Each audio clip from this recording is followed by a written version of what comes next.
இந்த பனை கிழங்குல என்னென்ன நன்மைகள் இருக்குது, அதை நம்ம எப்படி யூஸ் பண்ணணும் அப்படிங்கிற சொல்லி தான் நம்ம பார்க்க போகிறோம். ஸோ இந்த மாதிரி கிழங்கு வந்து நான் 100 கிழங்கு எடுத்திருக்கேன். அதை நம்ம எப்படி வேக வைக்கணும், எந்த அளவுக்கு தண்ணீர் ஊற்றணும், இது பிகினருக்காக நான் சொல்கிறேன்.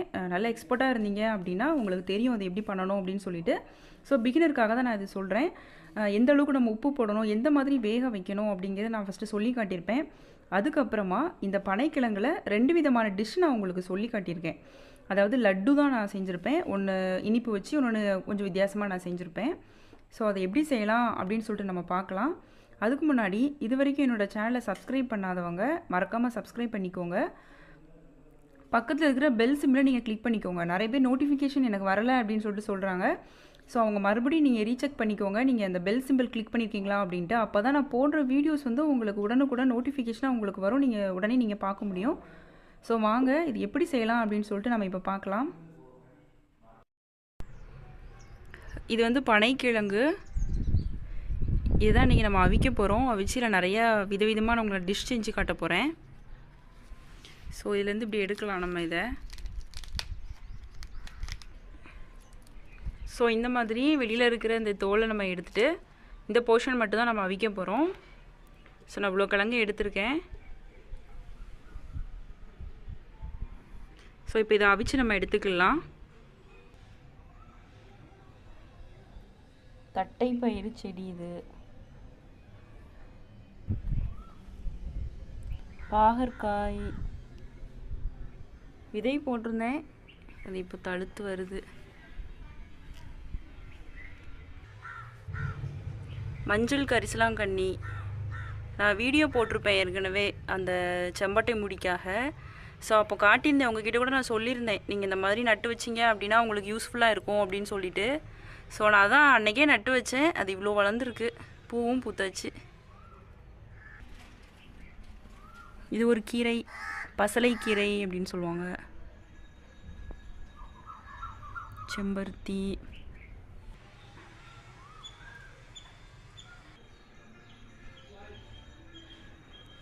கிழங்கை நம்ம அவிக்கிறதுக்கு முன்னாடி தண்ணியில் 2லேருந்து 3 தடவை நல்லா கழுவிக்கலாம்.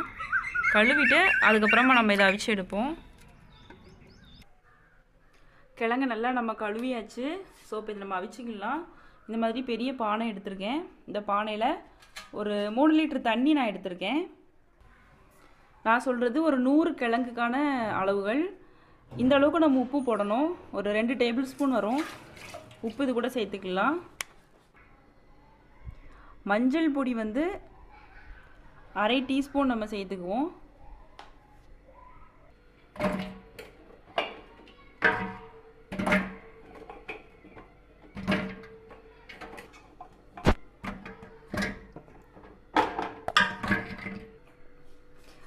கிழங்கு வந்து நமக்கு அந்த தண்ணி ஃபுல்லாக முங்கணும் அப்படிங்கிறதுலாம் கிடையாது. ஸோ இந்த அளவுக்கு நமக்கு தண்ணி இருந்தாலே நமக்கு கரெக்டாக இருக்கும். நம்ம இப்போ வேக வச்சு எடுத்துக்கலாம். மூடி போட்டு தான் நம்ம வேக வைக்கணும். 30 மினிட்ஸ் நமக்கு இது வேகட்டும். 30 நிமிஷம் கழித்து நம்ம இதை பார்க்கலாம். ஸோ இப்போ நம்மளோட கிழங்கு ரொம்பவே சூடாக சூப்பராக இப்போ ரெடி ஆயிடுச்சு. இது இன்னும் கொஞ்சம் ஆறட்டும். ஆறின பிறகு இது 2 கீரி நம்ம எடுத்துக்கலாம். ஸோ கொஞ்சம் ஆறட்டும். கிழங்கு நல்லா ஆறிடுச்சு. ஸோ இந்த மாதிரி நம்ம 2 எடுத்து வச்சிடணும். அப்படியே முழுசாக நம்ம வச்சிட்டோம் அப்படின்னா நமக்கு உள்ளே வந்து நூல் இழுத்துரும், கெட்டு போயிடும். ஸோ இந்த மாதிரி வச்சிடணும். ஃபஸ்ட்டே நம்ம ஒடிச்சு கூட நம்ம காய வைக்கலாம். உள்ளே இருக்கிற இந்த போர்ஷனை எடுத்துடலாம். ஸோ இதே மாதிரி எல்லா கிழங்கையும் நம்ம செஞ்சுருவோம்.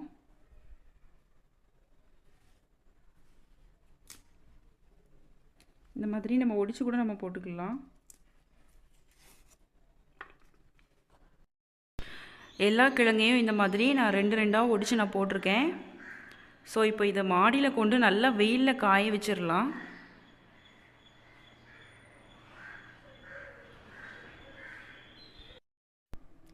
ஸோ அந்த கிழங்கெல்லாம் நம்ம காய போட்டாச்சு. இது இன்றைக்குள்ள புது கிழங்கு. ஸோ இன்றைக்கி வேக வச்சது. இதில் வந்து தான் நான் உங்களுக்கு புதுசாக ஒரு டிஷ் நான் செஞ்சு காட்ட போகிறேன்.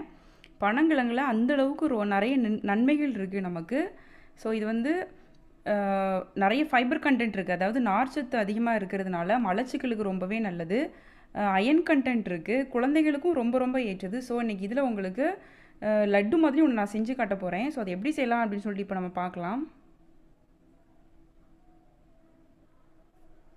ஸோ இந்த மாதிரி கிழங்கு நம்ம ரெண்டாக எடுத்துகிட்டு சின்ன சின்னதாக நம்ம இந்த மாதிரி குட்டி குட்டியாக கட் பண்ணி நம்ம எடுத்துக்கலாம். நல்லா காஞ்சிருச்சு அப்படின்னா நமக்கு டக்குன்னு ஒடிஞ்சிரும். இது கொஞ்சம் காயில் இப்போ தான் அவிச்சிருக்கேன். ஸோ இந்த மாதிரி நாரெல்லாம் எடுத்துட்டு இதை நம்ம இன்னும் சின்ன சின்னதாக வெட்டி நம்ம எடுத்துக்கலாம். இதே மாதிரி ஒரு 5-6 கிழங்குக்கு நம்ம இந்த மாதிரி எடுத்து வச்சுக்கிடுவோம். 3 கிழங்கு எடுத்திருக்கேன். அந்த 3 கிழங்கை இந்த மாதிரி நம்ம சின்ன சின்னதாக கட் பண்ணி எடுத்துக்கலாம். ஸோ அதுக்கு தேவையான அளவுக்கு ஒரு 5 மிளகு எடுத்துக்கலாம். ஒரு பல் மட்டும் நம்ம பூண்டு எடுத்துக்கிடுவோம். இதெல்லாம் நம்ம கட் பண்ணி தேவையான அளவுக்கு உப்பு போட்டு இப்போ மிக்ஸி ஜாரில் போட்டு அரைச்சி எடுத்துக்கலாம். கண்டிப்பாக நம்ம பூண்டு அப்புறமா மிளகு சேர்க்கணும். ஏன்னா இது வந்து வாயு தன்மையுடைய பொருள். நம்ம இப்படியே குழந்தைகளுக்கு சாப்பிட கொடுத்தோம் அப்படின்னா அவங்க சாப்பிட்ருவாங்க. அளவாக தான் இதை நம்ம கொடுக்கணும். ஸோ அதிகமாக சாப்பிட்டாங்க அப்படின்னா கூட அவங்களுக்கு வந்து கேஸ் ட்ரபிள் வரும் அவங்களுக்கு. ஸோ அதனால் அது டைஜஷன் ஆகிறதுக்காக நமக்கு வெள்ளைப்பூண்டும் மிளகும் நம்ம சேர்க்குறோம். இது ரொம்ப ரொம்ப நல்லது. கர்ப்பப்பை ஸ்ட்ராங் ஆகிறது கூட இதை சாப்பிடுவாங்க. கிராமப்புறங்களில் இருக்கிறவங்களுக்குலாம் அந்த குழந்தை இல்லை, கர்ப்பப்பையில் கரு தங்க மாட்டேங்கி அந்த மாதிரி பிரச்சனைகள்லாம் அவங்களுக்கு வந்திருக்கவே செய்யாது. ஏன்னா அவங்க வந்து இந்த மாதிரி கிழங்கை காய வச்சு நம்ம இதை காய வச்சு வச்சுக்கிட்டோம் அப்படின்னா 2 வருஷம் வரைக்கும் நம்ம யூஸ் பண்ணிக்கலாம். ஸோ இன்றைக்கி நான் உங்களுக்கு இதில் செஞ்சு காட்டுறேன். நாளைக்கு என்ன பண்ணலாம் அப்படின்னா நல்லா காஞ்ச பிறகு அதை பவுடர் ஆக்கி அதில் கஞ்சி எப்படி பண்ணுறது, பாயாசம் எப்படி பண்ணலாம், அப்புறமா ஹல்வா எப்படி நம்ம செய்யலாம், இன்னும் வித்தியாசமாக நிறைய டிஷ்ஷஸ் நான் உங்களுக்கு நான் செஞ்சு காட்டுறேன். ஸோ இப்போ இதை நம்ம சின்ன சின்னதாக கட் பண்ணியாச்சு. இதுக்கு தேவையான அளவுக்கு நம்ம உப்பு சேர்த்துக்கலாம். உப்பு நம்ம கொஞ்சம் அளவாக தான் சேர்க்கணும். ஏன்னா நம்ம கிழங்கு அவிக்கும் போதே நம்ம உப்பு போட்டு தான் அவிச்சிருக்கோம். ஸோ இப்போ நல்லா மிக்சியில் போட்டு நல்லா அரைச்சி எடுத்துக்கலாம். ஸோ இது கூட ஒரு சின்ன சைஸு தேங்காய் அதையும் நம்ம சேர்த்துக்கலாம். ஒரு சின்ன பீஸ் நான் தேங்காய் எடுத்திருக்கேன். இந்த மாதிரி சின்ன சின்னதாக கட் பண்ணி அதையும் நம்ம இது கூட சேர்த்துருவோம். அப்புறமா சுக்கு பொடி வந்து ஒரு 1/4 டீஸ்பூன் நம்ம சேர்த்துக்கலாம். பொடியாக இருந்தால் சேர்த்துக்கோங்க, அப்படி இல்லைன்னா நீங்கள் சுக்காவே எடுத்துக்கோங்க. இந்த சைஸ்க்கு நீங்கள் எடுத்திங்கன்னா போதும், கரெக்டாக இருக்கும். ஸோ இப்போ நம்ம அதை அரைச்சி எடுத்துக்கலாம். ஸோ ரொம்பவே சூப்பராக மிக்ஸி ஜாரில் போட்டு நம்ம எடுத்தாச்சு. நல்ல மணமாக இருக்குது பூண்டு சேர்க்கிறதுனால. ஸோ நீங்களும் இந்த மாதிரி செய்யுங்க. இந்த மாதிரி சின்ன சின்ன உருண்டையாக நீங்கள் உருண்டை பிடிச்சி நீங்கள் வச்சுக்கோங்க. நம்ம வந்து தண்ணி சேர்க்காம தான் நம்ம இதை அரைக்கணும். ஏன்னா நம்ம தண்ணி சேர்த்தோம் அப்படின்னா ரொம்ப ஒரு மாதிரி போயிடும். இது வந்து ஏற்கனவே அவிச்ச கிழங்கு தான், வேக வச்ச கிழங்கு அப்படிங்கிறனால நம்ம தண்ணி சேர்க்க வேண்டியதில்லை. ஸோ இந்த மாதிரி சின்ன சின்ன உருண்டைகளாக நீங்கள் ஸ்கூல் கூட பிள்ளைங்களுக்கு நீங்கள் காலையில் வச்சு ரெடி பண்ணி கொடுத்தீங்க அப்படின்னா ஸ்நாக்ஸ் பாக்ஸில் நீங்கள் வச்சு விட்றலாம். ஸோ இந்த மாதிரி சின்ன சின்ன உருண்டைகளாக நீங்கள் பிடிச்சி கொடுங்க. ரொம்ப ரொம்ப நல்லது. ஆனால் அளவாக கொடுங்க. அளவுக்கு அதிகமான எதுவுமே நமக்கு பிரச்சனை தான். ஏன்னா இது வந்து ரொம்ப வாயுத்தன்மையுடைய பொருள். ஸோ நீங்களும் இந்த மாதிரி செஞ்சு பாருங்கள். ஸோ இது ரொம்பவே சூப்பராக நமக்கு ரெடி ஆயிடுச்சு. அடுத்து இன்னொன்று நம்ம செய்யலாம். அது எப்படி செய்யலாம்னு சொல்லிட்டு நம்ம பார்ப்போம். ஸோ அடுத்து இந்த மாதிரி சைஸில் உள்ள கிழங்கு ஒரு 4 கிழங்கு நம்ம எடுத்துக்கலாம். இதே சைஸ் தான் நீங்கள் எடுக்கணும் அப்படிங்கிறதுல, ஏன்னா நான் ஒரு அளவுக்காக நான் சொல்கிறேன். ஏன்னா அதிகமாக ஆயிடக்கூடாது நமக்கு அப்படிங்கிறதுக்காக. ஸோ இந்த மாதிரி சைஸில் 4 கிழங்கு நான் எடுத்திருக்கேன். இதையும் அதே மாதிரி 2ஆக எடுத்துகிட்டு சின்ன சின்னதாக நம்ம கட் பண்ணி உள்ள மேலே இருக்கிற அந்த தும்பெல்லாம் நம்ம எடுத்து இப்போ க்ளீன் பண்ணி எடுத்துடலாம். ஒரு சில்லு தேங்காய், கரெக்டாக இது ஒரு சில் அப்படின்னு சொல்லுவாங்க. அந்த ஒரு சில்லு தேங்காவை நான் எடுத்திருக்கேன். இதை எடுத்துக்கலாம் நம்ம. ஸோ இப்போ நான் கப்பு படி உங்களுக்கு நான் காட்டினேன் அப்படின்னா இது வந்து 1 கப்பு இருக்குது உங்களுக்கு. ஏன்னா இதுதான் கொஞ்சம் அளவுகள் உங்களுக்கு கரெக்டாக வரும். ஸோ 1 கப்பு இதை எடுத்துக்கலாம். இதுக்கு 1/4 கப்பு சின்ன சின்னதாக கட் பண்ண தேங்காய் எடுத்திருக்கேன். அதே மாதிரி 1/4 கப்பு நான் கருப்பட்டி எடுத்திருக்கேன். நீங்கள் நாட்டு சர்க்கரை எடுத்துக்கலாம், அப்படி இல்லைன்னா மண்டவெல்லம் கூட நீங்கள் எடுத்துக்கலாம். பனங்கற்கண்டு எடுத்தீங்க அப்படின்னா டேஸ்ட்டு கொஞ்சம் வித்தியாசமாக இருக்கும். ஸோ நீங்கள் வெல்லம் எடுத்துக்கோங்க, அப்படி இல்லைன்னா கருப்பட்டி எடுத்துக்கோங்க. சுக்கு பொடி வந்து ஒரு 3/4 டீஸ்பூன் நம்ம எடுத்துக்கலாம். சாரி, சுக்கு பொடி 3/4 டீஸ்பூன் சொல்லிட்டேன், 1/4 டீஸ்பூன் எடுத்தால் போதும். ஏலக்காய் பொடி வந்து உங்களுக்கு 1/2 டீஸ்பூன் நீங்கள் எடுத்துக்கோங்க. இதுக்கு வந்து நம்ம மிளகு பூண்டு சேர்க்கணும் அப்படிங்கிறது இல்லை. நம்ம கருப்பட்டி சேர்க்கறதுனால நல்லா டைஜஷன் ஆயிரும். ஸோ வாயு தொல்லை வந்து இதில் இருக்காது. ஸோ இது இப்போ நம்ம மிக்சியில் போட்டு அடித்து எடுத்துக்கலாம்.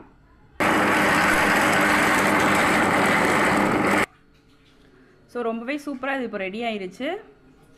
இதையும் நம்ம என்ன செய்யலாம் அப்படின்னா சின்ன சின்ன உருண்டைகளாக நம்ம பிடிச்சி வச்சுக்கலாம். ரொம்ப நாள் நம்ம இதை வச்சுக்க முடியாது, அதிகபட்சம் ஒரு 30 மணி நேரங்கள் மட்டும் வரைக்கும் வேணால் வச்சுக்கலாம். ஸோ இந்த மாதிரி சின்ன சின்ன உருண்டைகளை நீங்களும் குழந்தைங்களுக்கு செஞ்சு கொடுங்க. ஸோ உங்களுக்கு என்னோட இந்த வீடியோ கண்டிப்பாக பிடிச்சிருக்கும் அப்படின்னு சொல்லிட்டு நான் நம்புகிறேன். உங்களுக்கு அப்படி பிடிச்சிருந்துச்சு அப்படின்னா மறக்காமல் லைக் பண்ணுங்கள். உங்கள் ஃப்ரெண்ட்ஸ் எல்லாத்துக்கும் கண்டிப்பாக நீங்கள் ஷேர் பண்ணுங்கள். புதுசாக பார்க்குறவங்களா இருந்தால் சப்ஸ்கிரைப் பண்ணுங்கள். பக்கத்தில் இருக்கிற பெல் சிம்லையும் கிளிக் பண்ணிக்கோங்க. அப்போ தான் நான் போடுற வீடியோஸ் உடனுக்குடன் உங்களுக்கு நோட்டிஃபிகேஷனாக வரும். நான் இன்னொரு நாள் இதே பனைக்கிழங்கில் நான் உங்களுக்கு ஹல்வா எப்படி செய்யலாம், 6 மாத குழந்தைகளுக்கு எப்படி நம்ம கஞ்சி மாதிரி செஞ்சு கொடுக்கலாம், சத்து கஞ்சி எப்படி செய்கிறது அப்படின்னு சொல்லி நான் செஞ்சு காட்டுறேன். தேங்க்யூ.